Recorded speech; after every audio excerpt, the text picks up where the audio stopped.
In the beginning, it felt like nothing could go wrong. The air was warm, the music was loud, the money, it just kept coming. After the First World War, America had risen to become the most powerful nation on earth, militarily, economically, and culturally. This was the new world, and it was shining. The machines were modern, the medicine was modern, the music, jazz, it was electric. Even the workers were earning more, even women were tasting a little more freedom. And then, the music stopped. It was October 1929. Across America, millions of ordinary people, farmers, students, shopkeepers, had put their savings into the stock market. Everyone believed the good times would never end. They were wrong. On October 24th, 1929, a day the world would come to call Black Thursday, reports of falling productivity triggered a selling panic on Wall Street.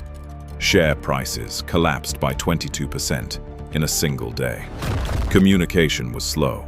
Panic spread faster than facts. Police barricaded the streets around Wall Street. Riots broke out. By the following Monday and Tuesday, the worst fears were confirmed. Investment firms were revealed as fraudulent. Banks began to collapse. In just 1 week, $30 billion evaporated, 10 times the entire federal budget of the United States. The crash on Wall Street was not just a rich man's problem. It was a chain reaction that touched every single American. When investors went bankrupt, banks had no money to lend. When banks had no money, factories couldn't operate. When factories shut down, workers lost their jobs. Consumption fell, production fell, companies fired people in waves. By 1930, 9% of American workers were unemployed. Just 2 years later, 1 in 4 Americans had no job, no income, no hope. The stock market crash of 1929 had become the Great Depression. What did the Great Depression feel like? Not like numbers on a graph. It felt like hunger. A hunger so deep, so grinding, it felt medieval, like something clawing at your insides that wouldn't stop. Across American cities, entire communities of the homeless sprang up overnight. They were called Hoovervilles, shanty towns built from scrap metal, wooden crates, and cardboard, named in bitter mockery of President Herbert Hoover, who many blamed for the disaster. Families who had lost their homes, evicted by banks that couldn't wait, took refuge in these communities of despair. The Hoovervilles were labyrinths of narrow alleys, swinging storm lanterns, and desperate hope. Outside the soup kitchens, lines stretched for blocks. Men who had once worn suits and carried briefcases now stood in silence, waiting for a bowl of thin broth. Veterans who had fought in the Great War sold apples on street corners for 5 cents each. And perhaps the most heartbreaking sight of all, mothers feeding their newborn babies melted pork fat because they had no milk and no money to buy any. An entire nation had been brought to its knees. Not by war, not by plague, but by the failure of its own financial system. For a while, Americans endured in silence. It wasn't in their nature to ask for help.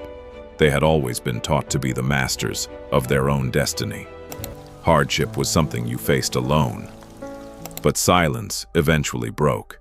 In March 1930, 35,000 people marched through the streets of New York, demanding jobs and food. A year later, thousands more marched on Washington, only to be turned away by police, unable even to present their grievances to President Hoover. Hoover, a man who had built his reputation on optimism and belief in the free market, seemed paralyzed by the scale of the crisis. He offered little relief, and as suffering deepened, public fury grew. Then came the bonus army. In the summer of 1932, 20,000 veterans of the First World War descended on Washington. They called themselves the Bonus Army. They had been promised bonus pay by the government, and they had come to collect. Hoover refused to pay, claiming it would bankrupt the country. When protests escalated, he ordered General Douglas MacArthur to disperse the crowd by force. Tear gas was fired on American veterans in their own capital city. Soldiers with fixed bayonets charged through crowds of men who had once served their country.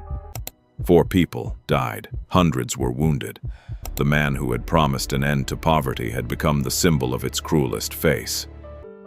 On November 8, 1932, Americans made their choice. Franklin Delano Roosevelt was elected the 32nd President of the United States with 57% of the vote. He represented something America desperately needed: change. Roosevelt wasted not a single day. He assembled a team of the sharpest minds in America, economists, lawyers, academics, and gave them 100 days to begin transforming the country. This group became known as the Brain Trust. Their approach was radical for its time. The government would not stand back and let the market heal itself. It would intervene, directly, powerfully, immediately. First came the banks. The Emergency Banking Act guaranteed deposits up to $10,000, protecting ordinary savers. People went back to the bank. Interest rates fell. Money began to flow again. Then came industry. The National Recovery Administration encouraged businesses to treat workers fairly, set minimum wages, and negotiate proper agreements with their employees. And then, the big one. The New Deal's Public Works program put 4 million Americans back to work. Hydroelectric dams, nearly 1,000 miles of airport runways, over 100,000 bridges, 18,000 sports facilities, new highways that opened up the interior of the country. To help fund all of this, Roosevelt ended prohibition in 1933, raising new tax revenues and giving a symbolically broken nation something to celebrate. For the first time in years, Americans dared to hope again. While the cities fought poverty, the Great Plains fought something else, a catastrophe of nature and man's own making. Throughout the 1920s, farmers had pushed the land beyond its limits. Driven by rising demand and easy credit, they plowed up millions of acres of native grassland, from South Dakota down to Texas. The roots that held the soil together were gone.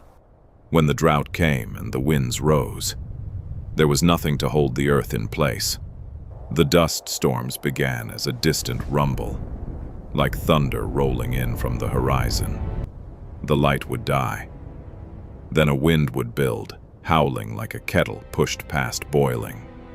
And then the wall of dust would arrive, swallowing everything. In towns across the Great Plains, people went mad with dread when the storm season approached. Some took their own lives rather than face another one. The thin layer of fertile soil, the very foundation of American agriculture, was simply blown away. And with it, the livelihoods of hundreds of thousands of farming families. In debt, bankrupt, evicted by banks that seized their properties overnight. They loaded everything they owned into old cars and headed west, toward California, toward what they prayed would be a better life. And so was born the mythology of Route 66. Roosevelt responded with the first major federal environmental policy in American history. The government planted millions of trees to break the winds. The Civilian Conservation Corps employed 250,000 young men in this massive restoration effort. It was a giant leap for what we would one day call ecology. But for the farmers who had already lost everything, it came too late. Even as the New Deal brought some relief, ordinary workers found themselves squeezed. In the textile mills, productivity quotas rose by 30%. The lunch break was cut to 5 minutes. Fall behind and you were fired. Complain and you were out. In the coal fields, if a mine wasn't profitable, it was shut overnight. Miners lost everything: their jobs, their company housing, their sense of dignity. But something new was happening. People who had suffered separately were beginning to suffer together. The labor movement, which the Depression might have crushed, was instead strengthened by it. In 1935, the National Labor Relations Act formally protected the right of workers to organize and bargain collectively. The showdown came in Detroit, at the automobile plants of Flint, Michigan. Workers at Chevrolet and General Motors occupied their factories and refused to leave. For 2 months, they ran their own community inside the plant. With the support of millions of Americans watching, the factory owners threatened to relocate. They hired strikebreakers. They brought in guards, but the workers held firm. They won, and their victory sent a message across the country. Democratic progress and social progress move together. You cannot have one without the other. The Great Depression forced America to look at itself honestly, sometimes for the first time.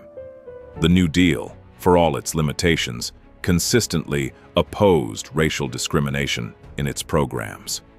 Photography, commissioned by the government, captured Black Americans, not as objects of pity or ridicule, but as full human beings, workers, parents, citizens. It was, for many, the first time they had been photographed that way. Those images sparked a necessary conversation and an uncomfortable one. They reinvigorated white supremacist movements, including groups who openly admired the rising regimes in Europe. While America struggled internally, the world outside was becoming more dangerous. In Germany, the economic collapse that followed the American crash had given rise to Adolf Hitler and the Nazi Party, who took power in January 1933. In Italy, Mussolini's fascists were rearming. In Spain, civil war erupted, with German and Italian planes bombing civilian towns. In Asia, Japan had launched its assault on China. Roosevelt understood the danger. But America, exhausted by the Depression and deeply opposed to foreign wars, was in no mood to intervene. Instead, he signed neutrality laws designed to keep America out of the conflict, while quietly watching and quietly preparing. In November 1936, Roosevelt was re-elected in a landslide, 46 of 48 states. It was a mandate to continue. The New Deal pressed forward. Minimum wage protections, stronger union rights, the foundations of a social security system. But in 1937, another economic shock hit. The stock market fell by nearly 50%. Everything the New Deal had rebuilt seemed to crumble again. It was a brutal reminder of how fragile the recovery was. Roosevelt responded by injecting $5 billion in new public spending. Slowly, painfully, the economy stabilized. And then, an unlikely salvation arrived. As war spread through Europe, Roosevelt recognized what military production could do for a crippled economy. Factories that had stood empty now roared with life. Workers who had stood in bread lines now operated machines and assembly lines. In 1940, Roosevelt won a historic third term. The Lend-Lease Act of 1941 made America what he called the arsenal of democracy, supplying Britain and its allies with weapons on credit. Unemployment fell, production soared. The Great Depression, the longest, deepest economic catastrophe in American history, was finally ending. Not because the markets healed themselves, not because the wealthy recovered first, but because a government chose to act, and a people, having survived the worst decade of their lives, refused to stop fighting. The Great Depression left its mark on every American who lived through it, in the way they saved money, fed their families, trusted institutions, and feared the future. But it also left something else. A generation hardened by suffering and bound together by survival. A country that had looked into the abyss and pulled itself back. Their story is not just history, it is a mirror.